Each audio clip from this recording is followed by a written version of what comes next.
ያያችሁም እስኪ ይሄንን ፎቶ ተመልከቱት። በጣም ኤልሳቤት አዲስ ነገር ይዛ ብቅ ብላለች። የትኛው ፎቶ ይበልጥ ያምራል?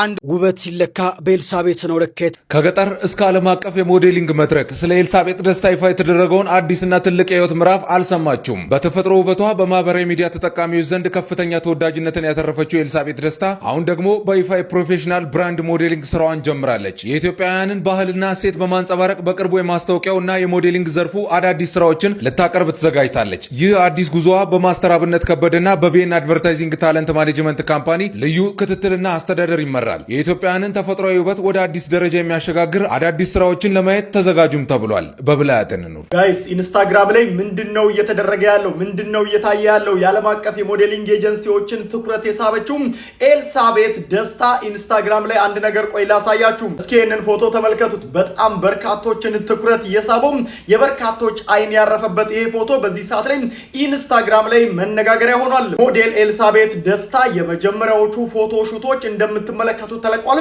በርካታ ፎቶዎች አሉ። ሁሉንም እዚህ ጋር አላሳያችሁም። ኢንስታግራም ላይ ገብታችሁ ሞዴል ኤልሳቤት ደስታ የሚለው እዚህ ጋር የምትመለከቱትም በዛ መልኩ ሰርች አድርጋችሁ ፎሎ አድርጋችሁ ይቺን ልጅ ዓለም አቀፍ የማድረጉ ጉዞ አሁንም እንደቀጠለ ስለሆነ ሁላችሁም እየገባችሁ ፎሎ አድርጓትም። ትክክለኛ የቲክቶክ አካውንቷንም ከታች ሜንሽን አደርግላችኋለሁ። በጣም በትላልቅ ስራዎች እየመጣች ትገኛለች። ዓለም አቀፍ ሞዴሊንግ ኤጀንሲዎችም ከሷ ጋር ንግግሮችን እያደረጉ ይገኛሉ።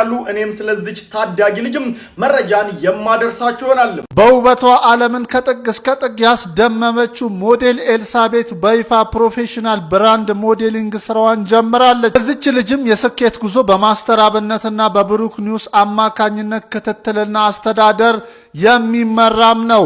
ቁጥር ወይንስ ሁለት ቁጥር?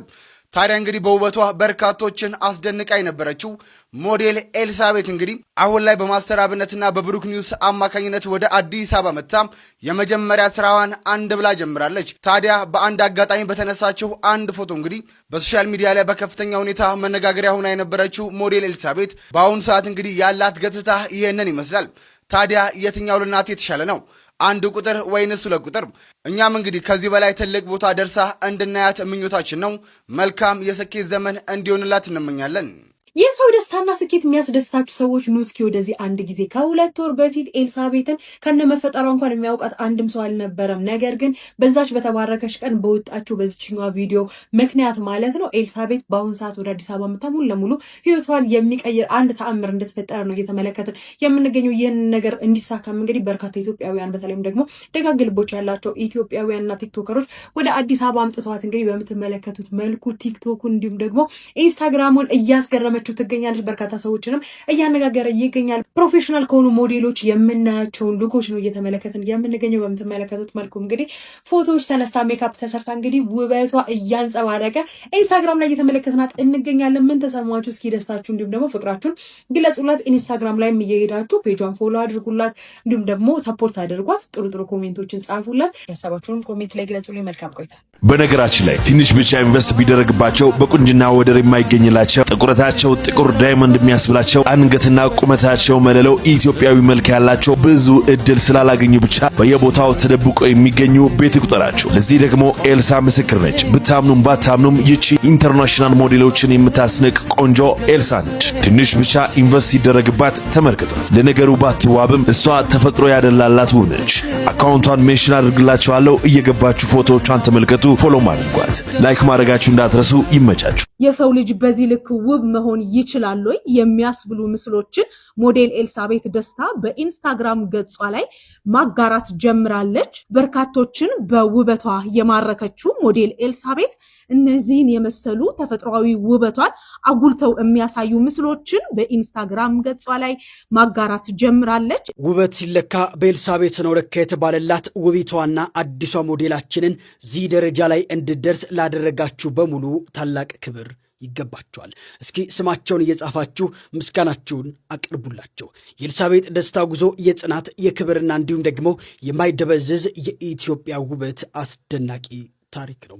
በተፈጥሮ ውብ ቆዳዋ በልዩ ግርማ ሞገሷና እንዲሁም ደግሞ በራስ መተማመኗ ኤልሳቤጥ የአዲሱ ትውልድ የኢትዮጵያ ሞዴሎችን በኩራት ተወከለለች ተብሎ ይጠበቃል። ሰው የማይቻል ለእግዚአብሔር ይቻላል ማለት ልክ እንደዚህ ነው። ሞዴል ኤልሳቤት ታዳጊዋ ወጣት ከዚያ ገጠር ወጥታ በአዲስ አበባ ከተማዎች ላይ ድንቅ የሆኑ ፎቶዎችን ተነስታ በሶሻል ሚዲያ ተጋርቷል። ምናልባት ይህን ቀን አያለው ብላ ያልጠበቀችው ይህች የገጠር ወጣት ዛሬ ላይ ግን በደመቀ ሁኔታ ዓለም አቀፍ ሞዴል እንድትሆን በርካቶች እየተጉላት ይገኛሉ።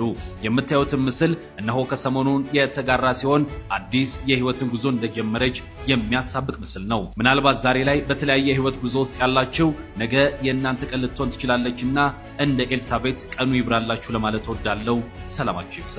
በነገራችን ላይ በዚህ ልጅ መቀየር እንግዲህ ሁላችንም ደንግጠን አረ ኤአይ ነው እያልን ያለነው ግን የምር ነው ማለት ነውና እኔ በጣም እዚህ ጋር ያሰብኩት ነገር ልንገራችሁ። ለዚህ ልጅ መቀየር መጀመሪያ ፎቶ ያነሳ ሰውዬ ቪዲዮ የቀረጻ ሰውዬ አሁን ላይ ምን እየተሰማው ይሆን ጋይስ?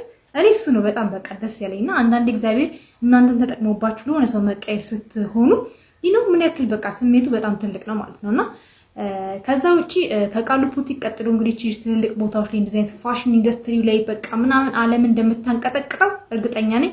እናንተስ እስቲ ሐሳብ አስተያየታችሁን ኮሜንት ላይ ሰውቁ። ወዳችኋለሁ።